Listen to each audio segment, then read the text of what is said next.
I'm Joe Gallimore, Director of Investment Management with Archer Bridge Advisors.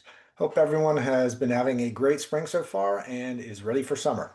I know I sure am. So today I want to talk about single stock risk. I want to talk about some of the obvious and also some of the not so obvious risks that having lots of assets concentrated in one thing introduces into your portfolio. So the first and most obvious risk, I think, is the all eggs in one basket principle, right? If all your interests are focused on just one thing, then you live and die by that one thing, which is inherently understandable. But so a business or a stock can go bankrupt or shut down, right? Well, a diversified index can't, unless all 500 stocks in the S&P 500 go bankrupt, then the index can't fail, can't go down 100%. So now having all your eggs in one basket, it's not just a risk of losing 100% of your index. There's also a risk that your one investment is a dud, right? There's a risk that the opportunity cost of what you're investing in is greater than the performance that you realize in your investment.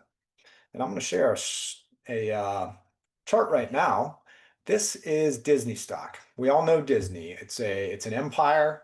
It's huge. It's got theme parks. It's got movie studios. It's got maybe a dozen or hundreds of franchises, right? And for a while, it even owned ABC and ESPN, those major networks. Well, up until the start of this May, for the past 10 years, if you had invested in Disney 10 years ago in May, the stock went nowhere. Well, let me rephrase. It went lots of places, but ended up going nowhere. So there's a risk that if you focus on one thing, other investments are going to do better than that. And you don't want to bypass those other investments just for the sake of focusing on one thing. And, oh, excuse me. Stop. Now, the one common reason that most people will have lots of assets in one single stock, that's because it's company stock, right? This is the company I work for. I get benefits in this stock. I'm able to purchase this stock at a discount. Those are amazing benefits for employees of those, and you should take advantage of those. But there's a sneaky trick that happens is that you think because you're there and you're super familiar with it, that your stock is totally safe. You're likely correct. Most companies turn out fine, right? Especially in your relatively short career compared to the company. But you got to try and humbly put that familiarity bias aside because history is full of way too many examples of companies that experience seismic fundamental changes that significantly affect the stock price long term, right? And it doesn't even have to be things like fraud, like what happened to Enron or WorldCom, if everyone remembers back then in the early 2000s. The reason is that because we can't know the future, we can't anticipate how a whole organization is going to respond to whatever develops. Because at the end of the day, a whole organization is just a group of people, and you cannot anticipate how a group is going to react. If we could, we'd have the stock market figured out. With focusing on single companies, technology becomes elite. The business model expansion efforts can backfire or fall flat.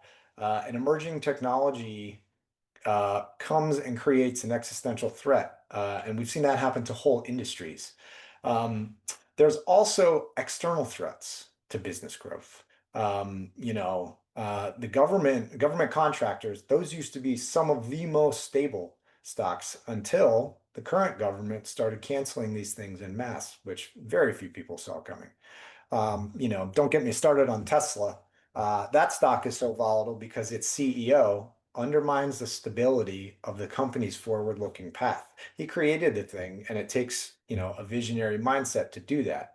But then you mess with it too much. There's too much focus on one person. That affects the stock price. And of course, let's not forget the COVID pandemic. No one saw that coming, and that laid waste to everything. So there's external factors that can also create fundamental shifts in a business and the stock price. And no industry that I know of is immune from forces that you just can't see and can't reasonably anticipate.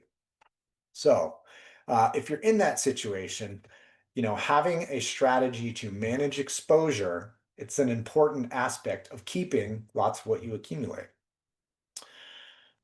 Okay, the second risk in owning one single stock, there's a timing risk when a significant portion of your wealth is tied to one stock.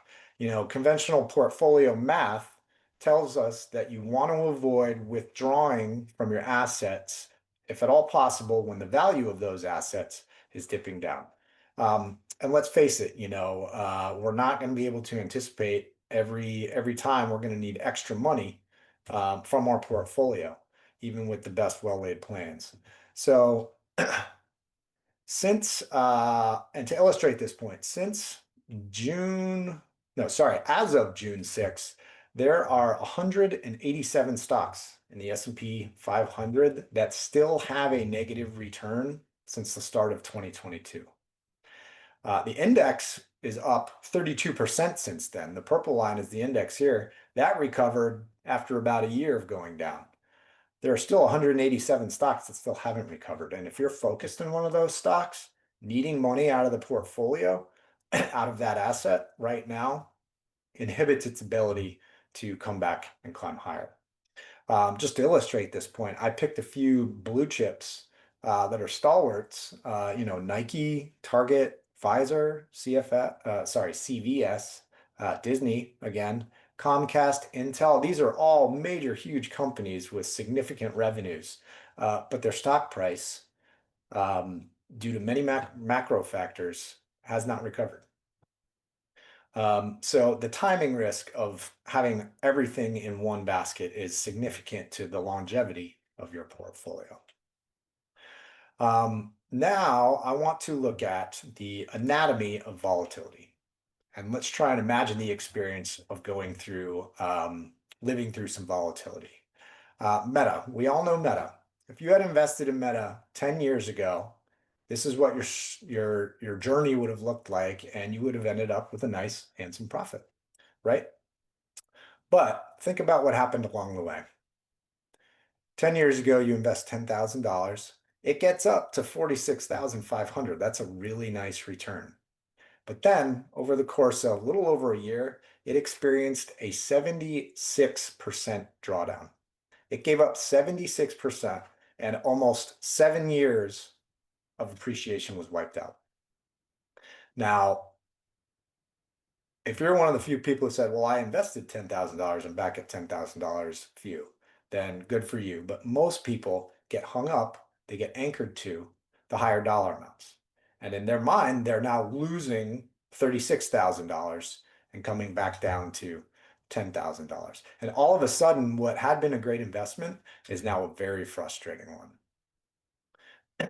And if you had the fortitude to stick it out and hold the course, you enjoyed fabulous appreciation from there.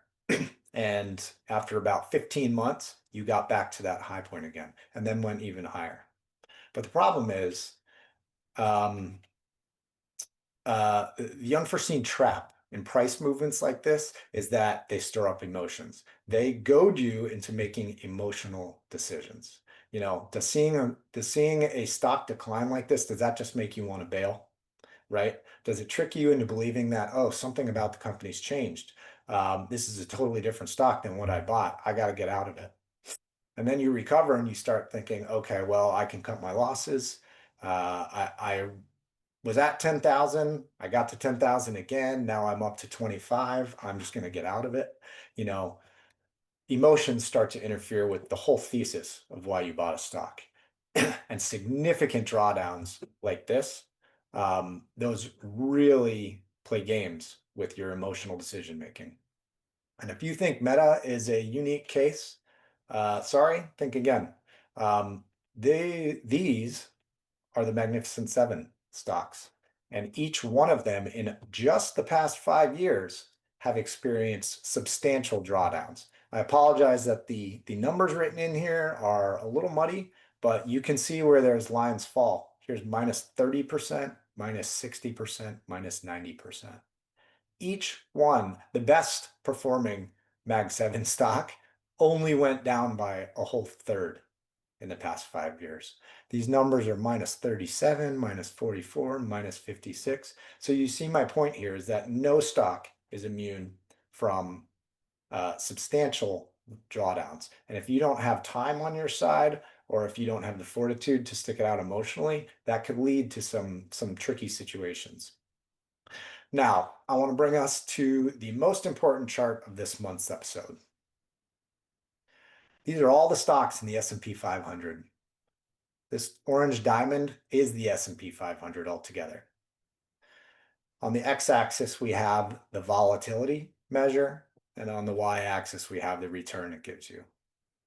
The magic here is that all these stocks put together are less volatile than each one of the individual stocks, save for, I think, PepsiCo and Colgate-Palmolive are the two that are actually less volatile than the whole index together.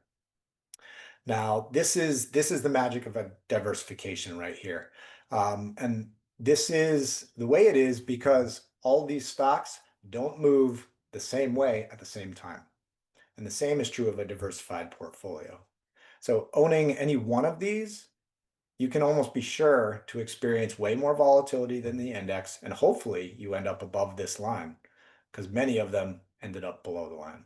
And the same is true for your whole portfolio. That's why one of the oldest adages in modern finance is diversification is the only free lunch.